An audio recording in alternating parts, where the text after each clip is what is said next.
All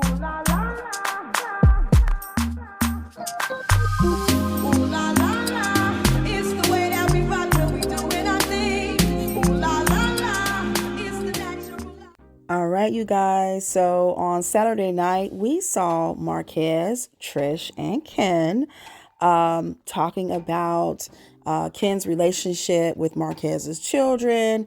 Marquez pulled out what was supposed divorce papers. And Carlos King said that was the most talked about scene on Twitter.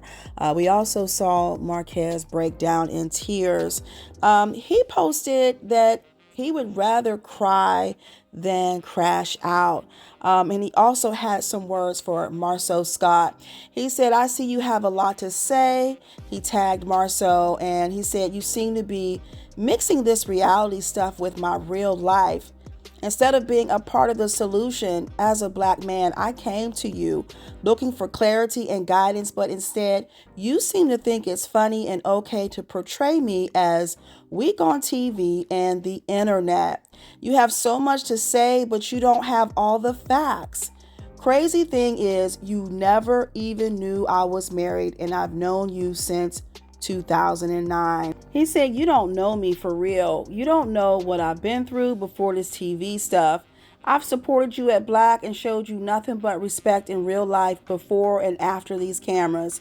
So I suggest you offer some real advice and not be a part of the problem." So what is it that Marsau stated that upset Marquez so much?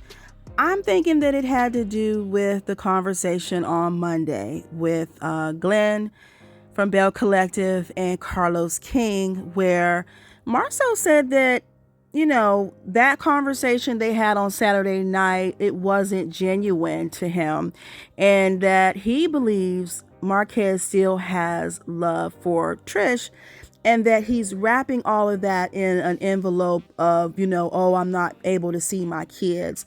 He also said that Marquez is a master of playing on women's emotions and that he realized that he lost. He wasn't crying about losing the kids. He was crying about losing his high school sweetheart. You know what, man?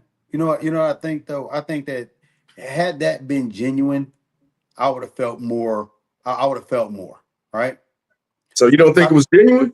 I think that he's tucking the desire for his still love for his wife wrapped up in the envelope of I want to be there for my kids and my kids, all right?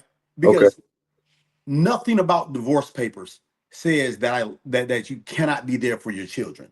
Facts. Moving from, especially in 2024, moving to a different state and not seeing your kids when you can, not being there for your kids when you can, that's what keeps you out of the kids' lives. You know what I'm saying? And so I think that the challenge with that right there is that I've been married over 18 years.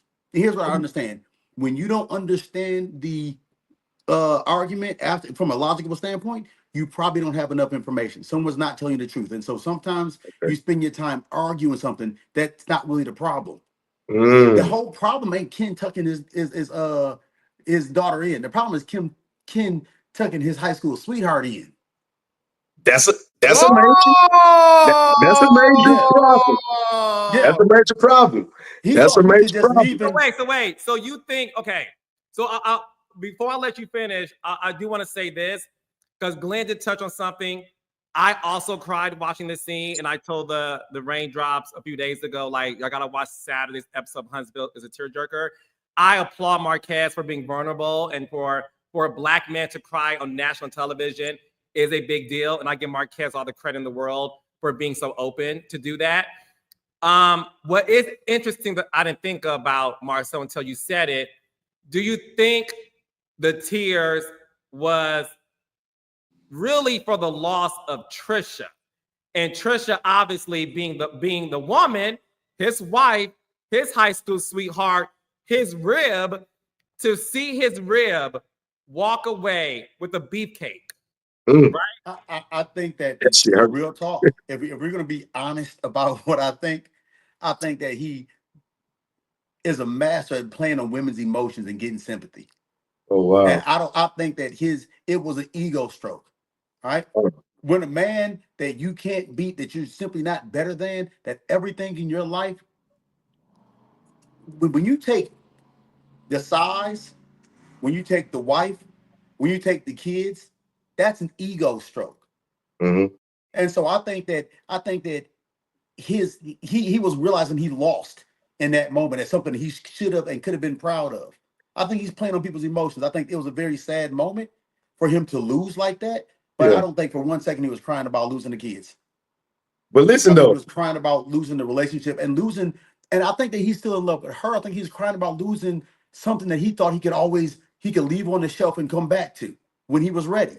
there you And go. he left it on the shelf, and someone took Somebody it. else came along. And to me, I'm gonna get in trouble for this. She wasn't all the way gone. She I wasn't feel all like the way that. gone. I feel like that. Wait. When you say you believe Trisha was not all the way gone, what do you mean by that? I'm saying that divorce papers are easier to get. If someone's out of your house for years and years and years, it's much easier to get. It's much easier to get. So I think that the divorce rate wouldn't be so high in the United States if it was that difficult to have. You know what I'm saying? And the reason why it's not is because people were holding on to something. So to the certain, and I'm not saying rightfully so. I mean, this your high school sweetheart is all you knew, and it's tough to get into the second situation.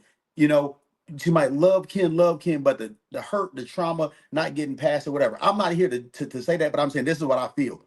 So I don't think that both of them were entirely through with and throwing everything 100% away. But at the same time, you know, I think Marquez stuff was on for sure. I mean, Ken did say he could come to him and talk to him about it. Boy.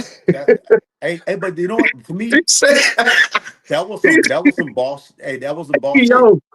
Okay, so we're going to stop right there. But what do you think? Do you feel like Marquez was rightfully upset about what Marsau said about him not being genuine, that he's still in love with Trish, which I do believe that he still has love for her, and that he wasn't crying about the kids? So let me know what you think about that. Now, they were laughing about the fact that Ken told him that he could call him, and Marquez showed the other day that him and Ken had a conversation.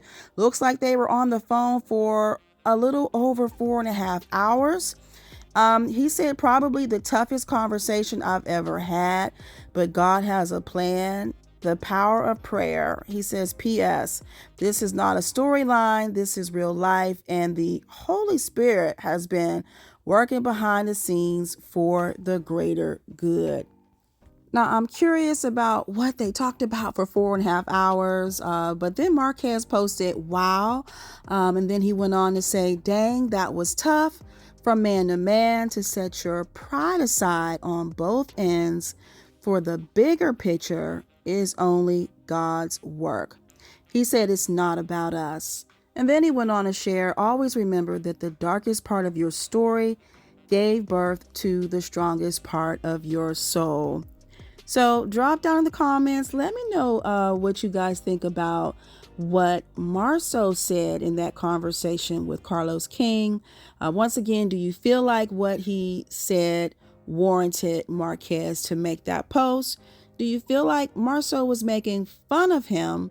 And then also, what do you think him and Ken talked about on that phone for over 4.5 hours? Drop down in the comments. Let me know your thoughts. And as always, I thank you guys for watching and listening. And I'll talk to you in the next video.